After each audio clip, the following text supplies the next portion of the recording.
Rasulullah setelah salam. Jadi Bapak Ibu sekalian, dalam riwayat hadis disebutkan bahwasanya Rasulullah itu pernah melakukan sujud sahwi sebelum salam dan juga pernah melakukan sujud sahwi setelah salam. Imam Ahmad bin Hanbal itu berpendapat mengikuti saja apa yang dilakukan oleh Rasulullah. Sujud sahwi yang Rasulullah pernah melakukan sebelum salam, kita melakukannya seperti itu. Dan yang dilakukan Rasulullah setelah salam, kita juga mengikutinya seperti itu. Bagaimana dengan sujud sahwi yang Rasulullah tidak ada contohnya? Misalnya ada mungkin kasus-kasus hari ini seorang sholat ada yang kurang dalam sholatnya, sesuatu yang belum pernah terjadi pada masa Rasulullah dan Rasulullah tidak melakukannya. Seperti apa? Famakana min sujudin fi ghairi tilkal mawadhi. Adapun sujud sahwi yang selain daripada yang Rasulullah lakukan, artinya Rasulullah di luar dari apa yang dilakukan oleh Rasulullah, yasjudu lahu abadan qabla salam, maka dilakukan sebelum salam. Ini seperti mazhab Imam Syafi'i. Ya. Ini pendapat yang keempat ya, sekalian ya.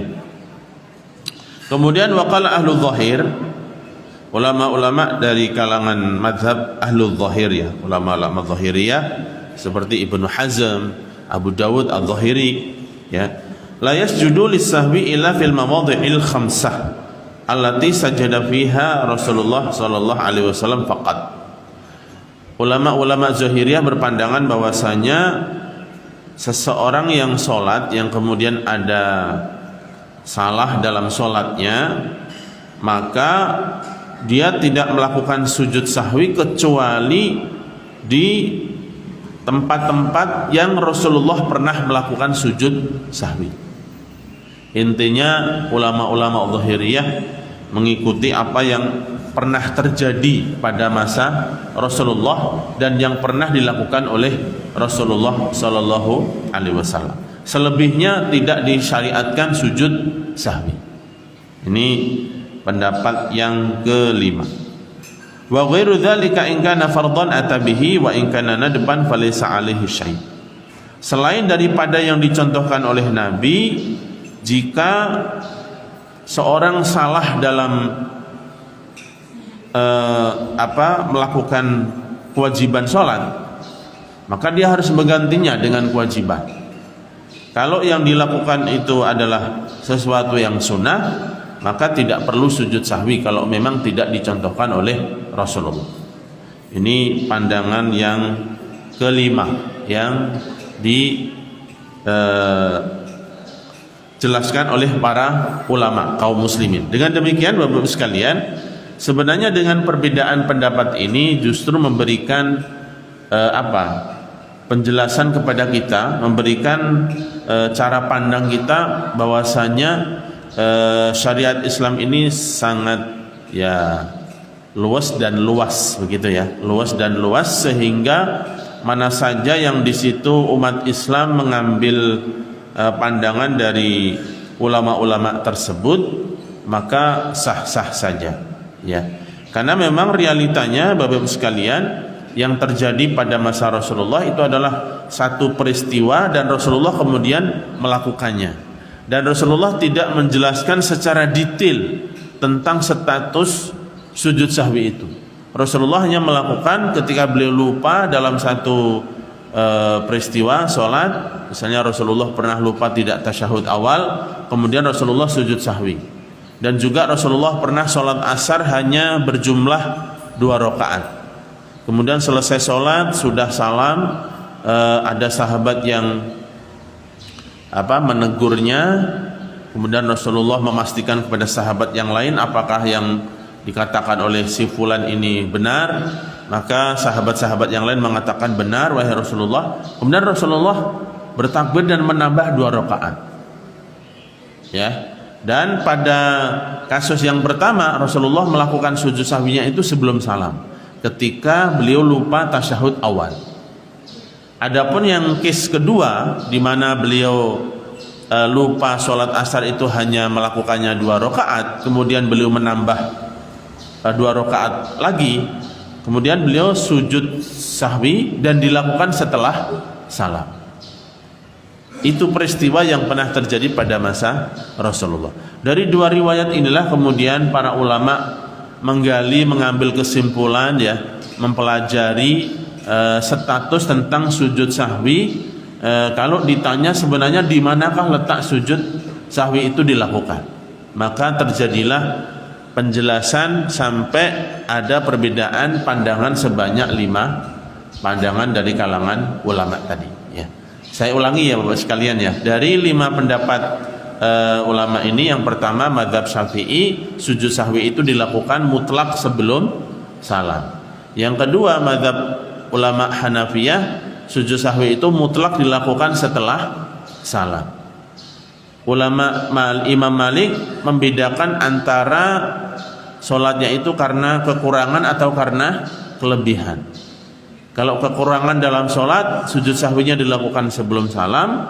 Kalau kelebihan dalam sholat, dilakukan setelah salam.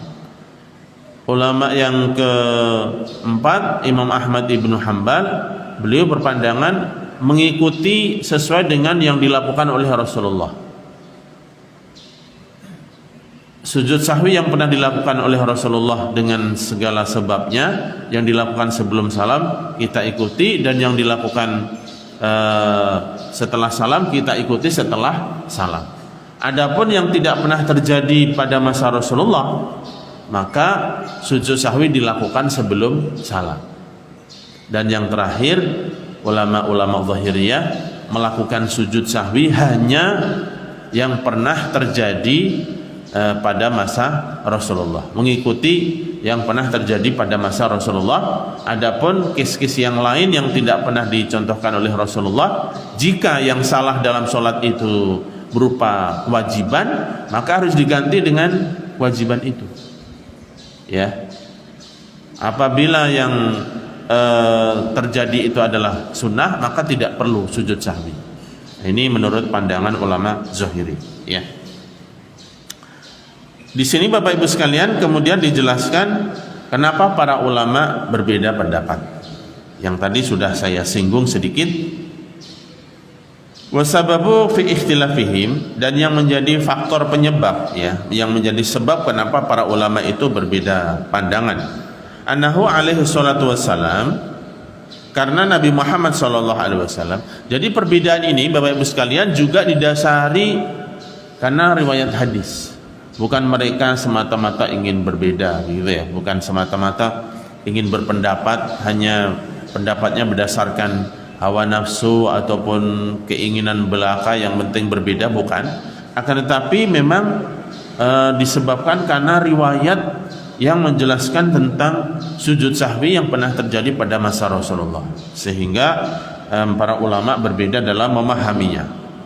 Sabata anhu annahu sajada qabla salam. Jadi dalam riwayat seperti yang tadi saya sudah singgung, pernah terjadi satu riwayat menunjukkan Rasulullah pernah sujud sebelum salam.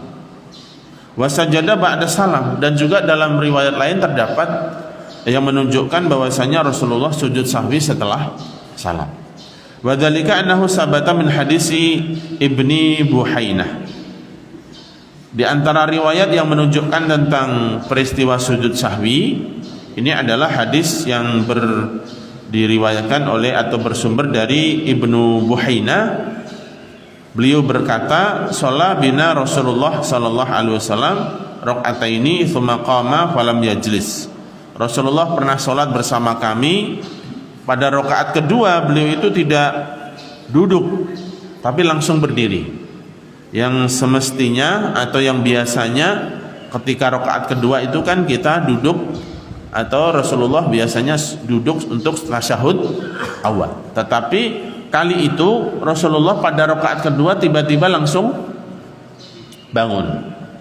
Faqaman nas ma'ahu, maka orang-orang pun ikut bangun, maksudnya ikut berdiri, tidak duduk, ya. Dan di sini tidak dijelaskan juga sahabat mengingatkan Rasulullah dengan mengucapkan subhanallah, juga tidak. Tapi orang-orang langsung semuanya ikut berdiri. Falamma qada salatahu sajadatain wa huwa jalisun. Maka setelah salatnya itu selesai, maksudnya pada rakaat yang keempat, beliau melakukan sujud sebanyak 2 kali dalam keadaan posisi duduk. Dan di dalam riwayat lain disebutkan annahu sajada ba'da salam, ya. Jadi kalau yang riwayat Ibnu Buhainah ini Rasulullah melakukan sujud sahwi sebelum salam. Kemudian riwayat yang lain annahu sajada ba'da salam fi hadisi dzil yadain, yaitu Rasulullah melakukan sujud sahwi setelah salam dalam kisah hadis yang terkenal dengan sebutan hadis dzil yadain, yaitu hadis riwayat dari seorang sahabat yang sebutannya itu sahabat yang mempunyai tangan panjang, ya, tangan panjang. Yang tadi saya singgung, yaitu pada waktu sholat asar Rasulullah sholatnya baru 2 rakaat kemudian sudah salam, ya. Maka kemudian setelah selesai sholat 2 rakaat itu Rasulullah tiba-tiba langsung berdiri dan bersandar di salah satu tiang, ya, atau kayu yang ada di depan Masjid Nabawi. Dan para sahabat pun di situ ada Umar bin Khattab dan ada Abu Bakar yang keduanya sangat segan, ya, segan untuk menegur Rasulullah. Kemudian setelah itu jamaah masjid, ya, para sahabat keluar dari masjid rombongan begitu, dan di tengah-tengah rombongan itu ada yang mengatakan sholatnya lagi dikosor begitu. Maka Rasulullah kemudian mendengarnya. Dan setelah itu ada dari kalangan mereka sahabat yang bernama Dzul Yadain, seorang sahabat yang dipanggil oleh Rasulullah dengan sebutan Dzul Yadain, ya, 2 punya tangan panjang, ya. Maka sahabat ini menghampiri Rasulullah, wahai Rasulullah, apakah engkau lupa ataukah sholatnya memang dikosor? Rasulullah dengan yakin mengatakan, aku tidak lupa dan sholat tidak dikosor. Maka sahabat ini mengatakan, tapi engkau melakukannya wahai Rasulullah, baru melakukan 2 rakaat. Maka Rasulullah pun memastikan kepada jamaah, pada sahabat yang ada, apakah benar yang dikatakan oleh Dzul Yadain ini. Maka para sahabat pun mengatakan benar wahai Rasulullah. Ya, jadi sekalipun Rasulullah seorang nabi, seorang rasul, juga sifat manusia itu tetap ada, juga lupa. Dan sebagai seorang nabi dan rasul, ketika mendapatkan masukan seperti ini atau teguran, Rasulullah juga tidak kemudian kekeh dengan pendapatnya ataupun apa yang sudah diyakininya, karena beliau merasa sudah sempurna sholatnya, sudah 4 rakaat begitu, tapi memastikan kepada para sahabat apakah benar yang dikatakan oleh Dzul Yadain. Maka setelah mendapatkan jawaban iya, Rasulullah pun langsung kemudian takbir dan menambah sholat 2 rakaat. Bapak Ibu sekalian yang dirahmati Allah Subhanahu wa taala, dari hadis ini itu banyak muncul beberapa pertanyaan dan ya mungkin bagian dari kaidah fikih, ya. Apakah kemudian berarti berbicara di dalam sholat itu tidak membatalkan sholat? Karena kan Rasulullah sudah sholat 2 rakaat, sudah salam, kemudian ditegur oleh sahabat dan kemudian menanggapinya dan berbicara. Setelah itu melengkapi sholatnya sebanyak 2 rakaat. Artinya antara 2 rakaat yang pertama dengan 2 rakaat yang kedua itu disela-selai dengan diskusi dan perbincangan. Maka dari sinilah kemudian para ulama menjelaskan bahwasanya hal ini tidak membatalkan sholat, karena keluarnya Rasulullah dari sholat yang pertama itu didasari dengan keyakinan penuh bahwasanya beliau merasa sholatnya itu sudah sempurna atau 4 rakaat. Dan kemudian juga perbincangan yang dilakukan Rasulullah dengan sahabat tersebut itu juga percakapan terkait tentang sholat, ya. Dengan demikian sebagian ulama itu berpandangan jika seseorang dalam sholat itu melakukan satu ucapan disebabkan karena lupa atau terkait dengan sholat, maka tidak membatalkan sholat. Ya, misalnya seperti seorang yang di situ mengucapkan tasbih subhanallah, atau seorang wanita, jamaah wanita yang mengingatkan imamnya dengan apa? Bertepuk tangan. Yaitu kan tidak membatalkan sholat. Atau seseorang misalnya sholat berjamaah dan di depannya ada jamaah yang keluar dari barisan, kemudian jamaah yang belakangnya memenuhinya dengan cara berjalan melangkah, atau orang yang di sampingnya bergeser, maka hal itu tidak membatalkan sholatnya karena terkait dengan kebutuhan sholat. Memang ada hadis lain, Bapak Ibu sekalian, yang Rasulullah menegur ketika di tengah-tengah sholat ada seorang sahabat yang bersin, kemudian berzikir. Setelah bersin itu mengucapkan Alhamdulillahirabbil alamin. Kemudian sahabat yang lain itu dalam salat menjawabnya, yarhamukumullah, ya. Maka sahabat yang lain itu semacam apa ya, memberikan isyarat matanya, ini salat gak pada ngomong begitu ya. Maka dalam riwayat itu disebutkan Rasulullah SAW menjelaskan setelah salat, ya, sesungguhnya ucapan tadi itu menyebabkan ya para malaikat mendoakan, ya. Akan tetapi juga Rasulullah sesungguhnya sholat ini tidak boleh seseorang berbicara kecuali tasbih, tahmid dan seterusnya, ya.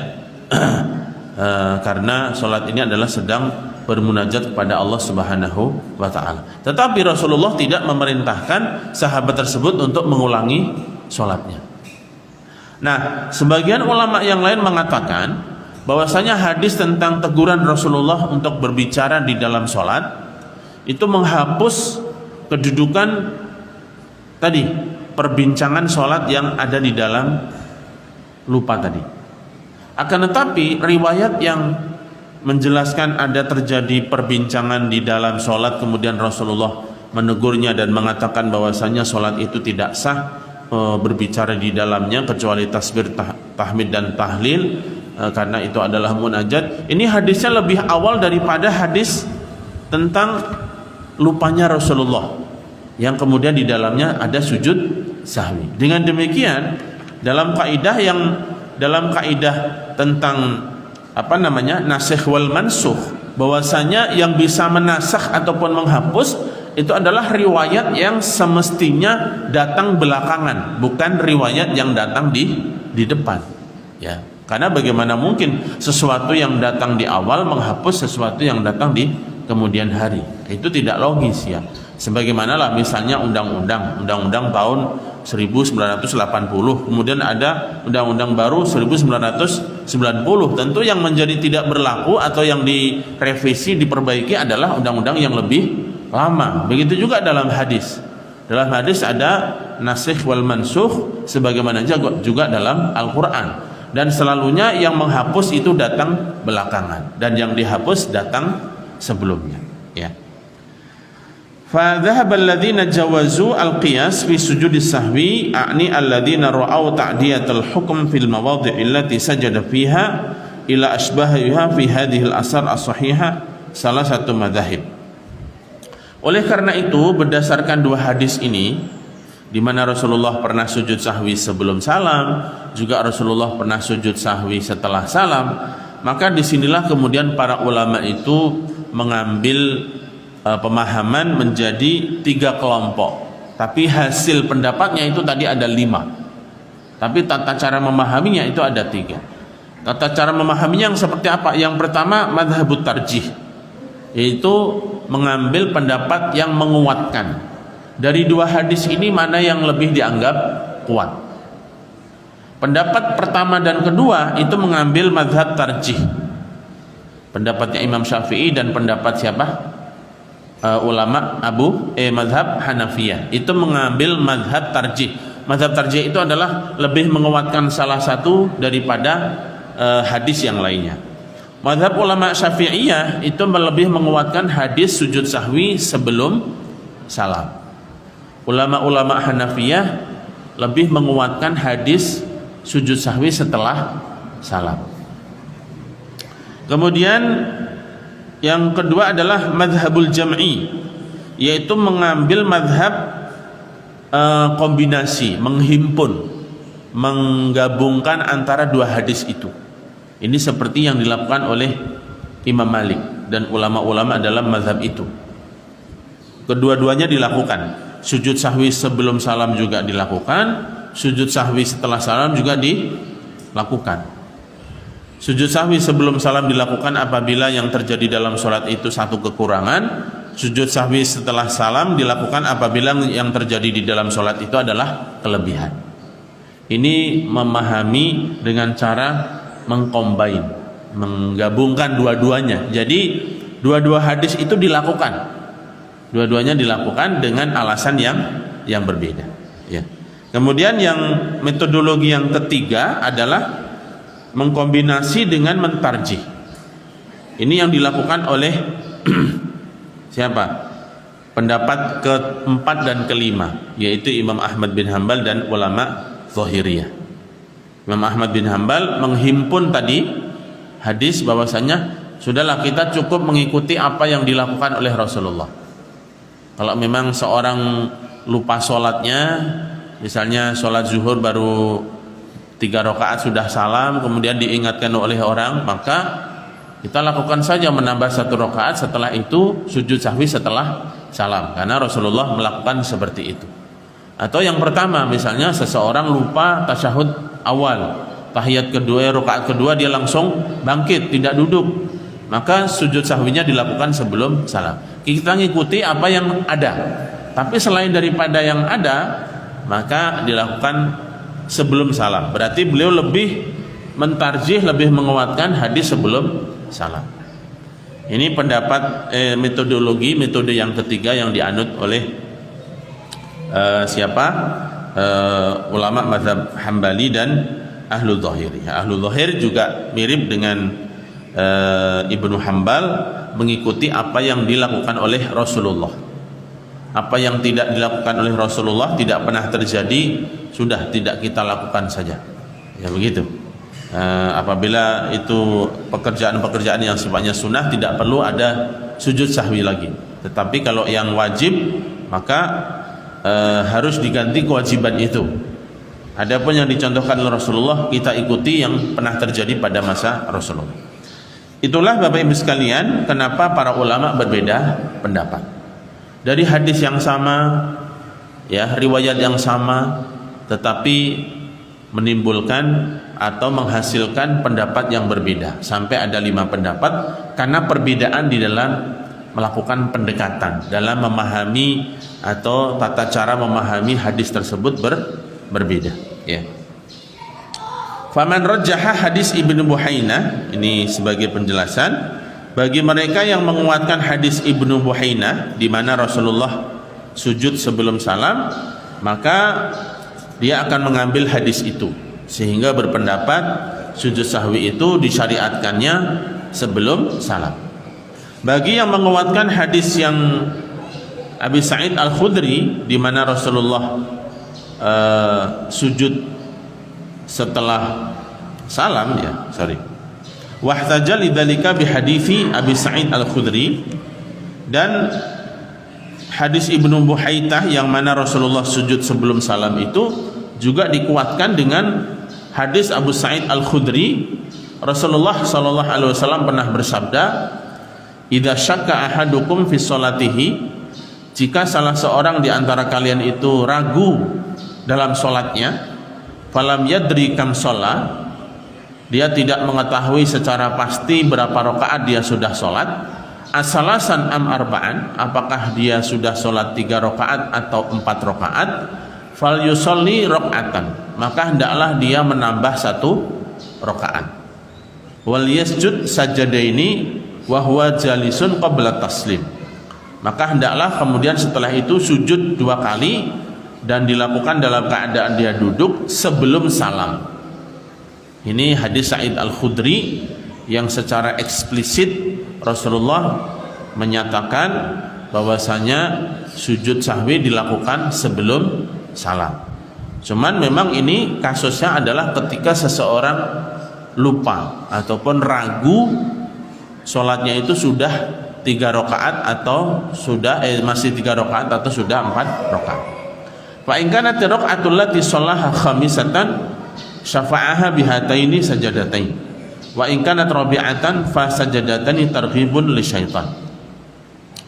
Dalam lanjutannya bahwasanya apabila sholat yang dilakukan itu yang tadi 1 rakaat, karena dia ragu sudah sholat 3 rakaat atau sudah 4 rakaat, kemudian dia menambah 1 rakaat, maka jika sejatinya hakikatnya ternyata ini adalah rakaat yang kelima, maka itu sebagai ya syafa'aha bihataini sajadataini, maka rakaat tambahan ini telah dimaafkan ya, disyafaati ataupun ya dibenarkan ya dengan adanya 2 sujud ini.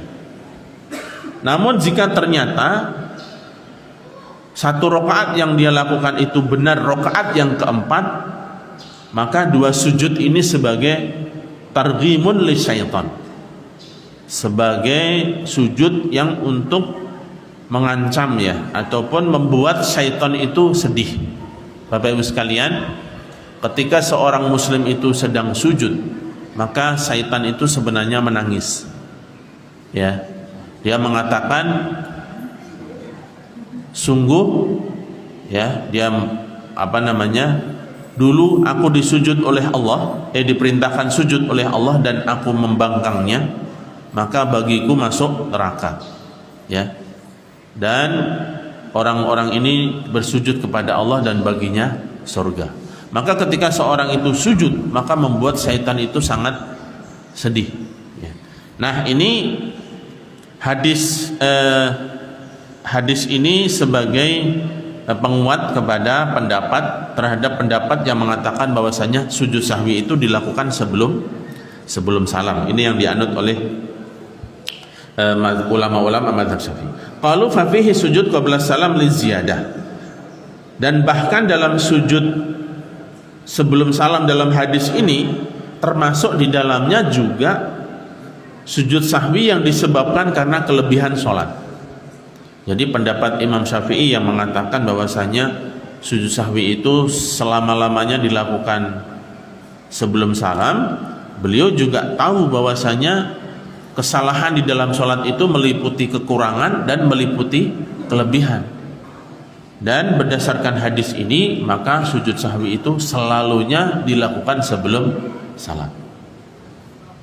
Li'annaha mumkinatun al-wuqu' khamisatan, karena berdasarkan hadis ini seseorang yang ragu dalam sholatnya 3 rakaat atau 4 rakaat, boleh jadi hakikatnya dia sudah sholat 4 rakaat, tapi karena ragu dia harus menambah 1 rakaat sehingga sholatnya menjadi 5 rakaat, seolah-olah kelebihan di dalam sholat. Tapi toh demikian Rasulullah masih tetap memerintahkan untuk sujud sahwi sebelum salam. Wahtajul lidzalika aidan bima rawa an Ibnu Syihab. Begitu juga mereka berdalil dengan satu riwayat yang bersumber dari Ibnu Syihab annahu qala kana akhirul amrayni min Rasulillahi as-sujud qabla salam, yang menyebutkan bahwasanya perkara terakhir yang ada pada diri Rasulullah sallallahu alaihi wasallam adalah melakukan sujud sebelum salam. Hadis ini akhrajahu hadis riwayat Al-Baihaqi ya, bahwasanya di antara perkara di akhir kehidupan Rasulullah sallallahu alaihi wasallam itu adalah menyebutkan bahwasanya sujud sahwi itu dilakukan sebelum salam. Ini dalil-dalil yang menguatkan pendapat yang pertama, Bapak Ibu sekalian, yang mengatakan bahwasanya sujud sahwi itu dilakukan sebelum salam. Panjang ya Bapak Ibu sekalian ya, untuk membahas satu pendapat ternyata panjang. Ini supaya kita mengetahui bahwasanya pendapat-pendapat ini tidak begitu saja ya dilakukan atau dikemukakan oleh para ulama, akan tetapi ada dalil dan dasar hukum yang menguatkannya. Wa amma man rajjaha hadis dzil yadain, adapun pendapat yang kedua yang mengatakan bahwasanya sujud sahwi itu dilakukan setelah salam, itu merojihkan atau menguatkan hadis dzul yadain yang menyebutkan bahwasanya Rasulullah sujud setelah salam. Wahtaju li tarjihi hadal hadis, kenapa mereka menguatkan hadis dzul yadain ini daripada hadisnya Ibnu Buhaina? Juga punya landasan hukum. Wahtaju li tarjihi hadal hadis bi anna hadis Ibnu Buhaina qad aradahu haditsul Mughirah bin Syu'bah.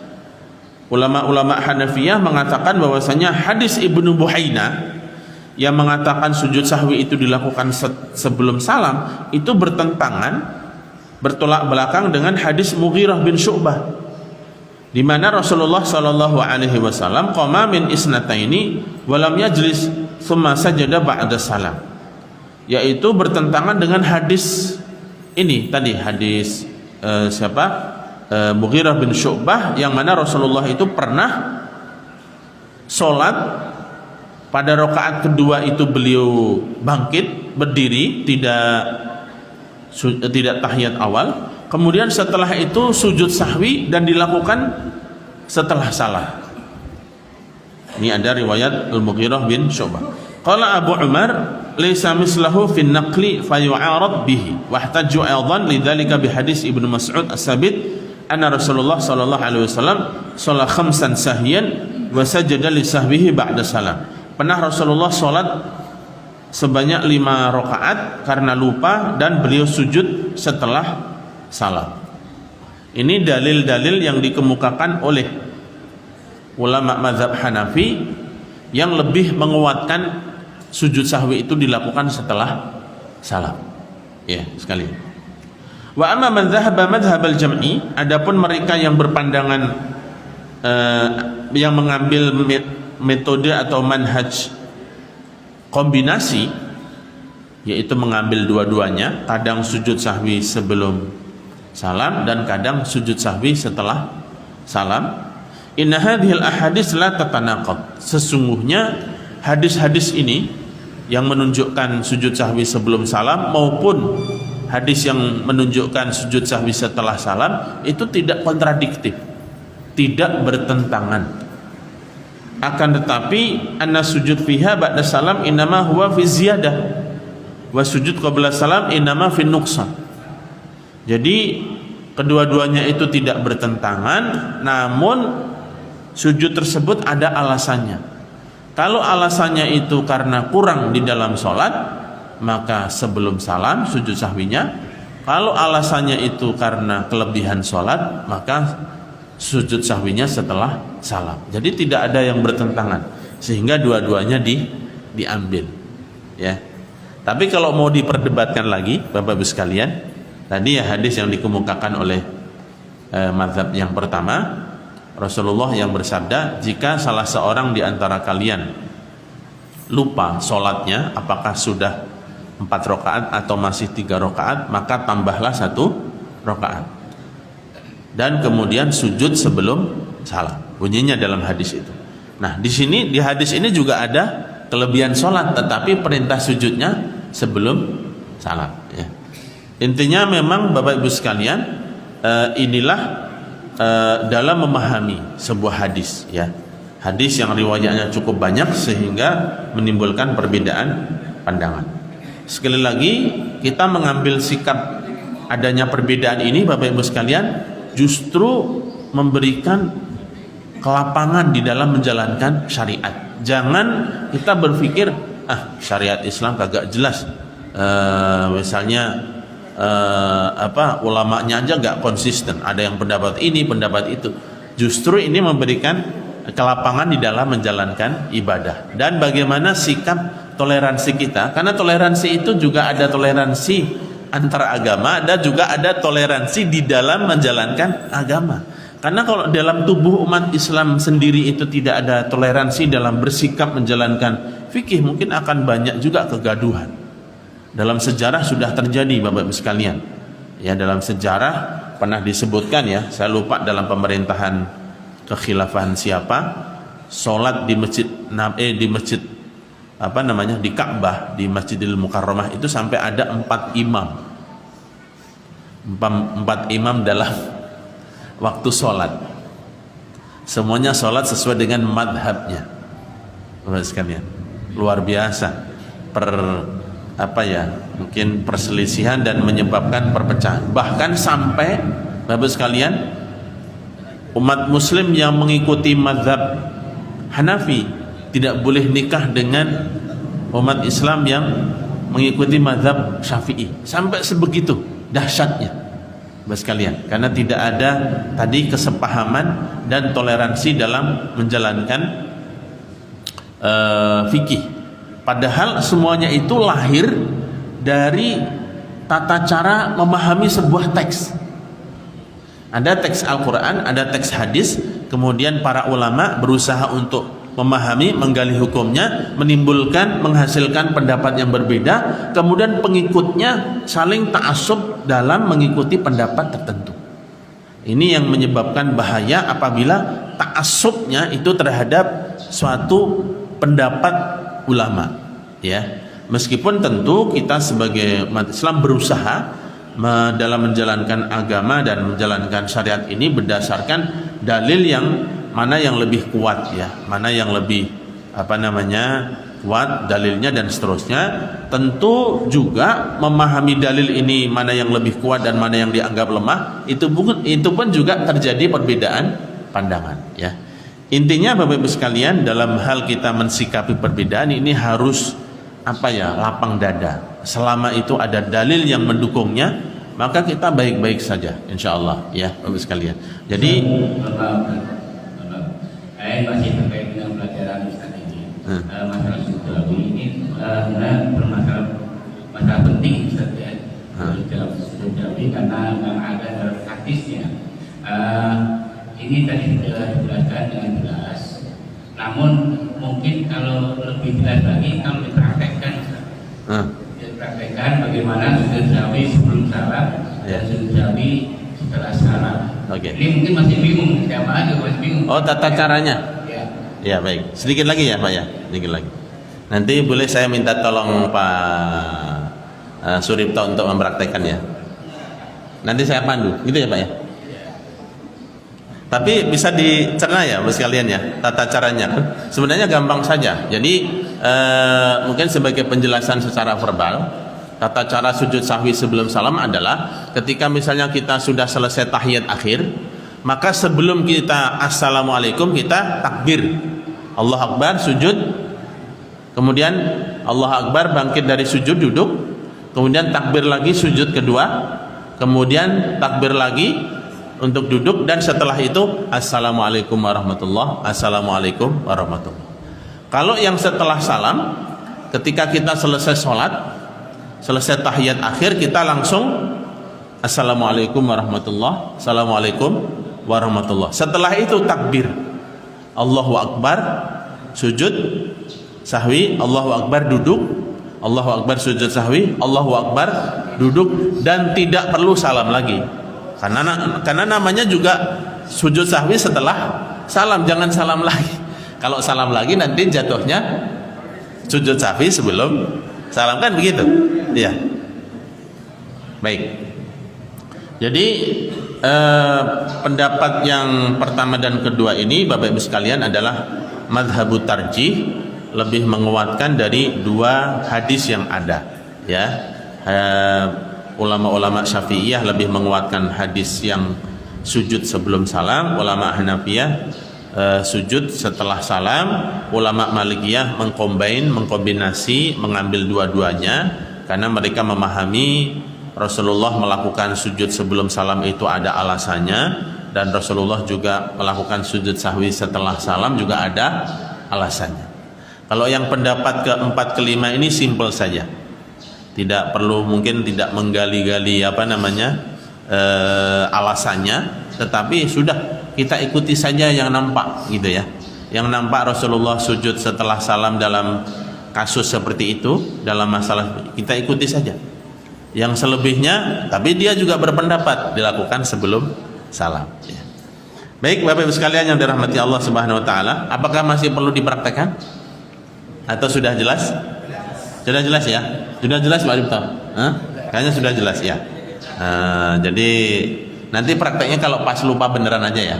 Kalau lupa beneran, dan jangan lupa sudah sholatnya lupa, sujud sahwinya lupa pula ya. Ini yang gimana cara menggantinya itu? Sudah lupa pula. Maka kalau lupa dan ternyata ingat setelah salam, oh iya semestinya tadi saya sujud sahwi, maka sujud sahwilah setelah salam. Mungkin itu salah satu solusi yang bisa dilakukan. Baik Bapak Ibu sekalian yang dirahmati Allah Subhanahu wa taala, mungkin sampai sini dulu ya kajian kita terkait fikih Bidayatul Mustahid wa Nihayatul Muqtasid, bab tentang sujud sahwi. Intinya sujud sahwi itu sesuatu yang disyariatkan, hanya saja para ulama berbeda pendapat status hukumnya. Sujud sahwi itu wajib ataukah sunnah? Sebagian mengatakan wajib, sebagian mengatakan sunnah. Kemudian yang kedua, sujud sahwi itu dilakukan di mana tempatnya? Sebelum salam ataukah setelah salam? Tadi ada 5 pendapat. Sekali lagi saya mengajak dengan adanya perbedaan ini bahwasanya itu menunjukkan bagaimana keluasan fikih Islam ataupun syariat Islam dalam kita mempraktekkan agama kita. Demikian yang bisa kita sampaikan, semoga memberikan manfaat dan pemahaman yang baik bagi kita semuanya. Aqulu qouli hadza astaghfirullahaladzim, sallallahu ala nabiyina Muhammadin wa ala alihi wa sahbihi wasallam, walhamdulillahirabbil alamin. Alhamdulillah, saya kathir berkat dengan Joko yang baru saja menerangkan pelajaran yang sangat penting untuk kita, karena mungkin kita semua pernah mengalami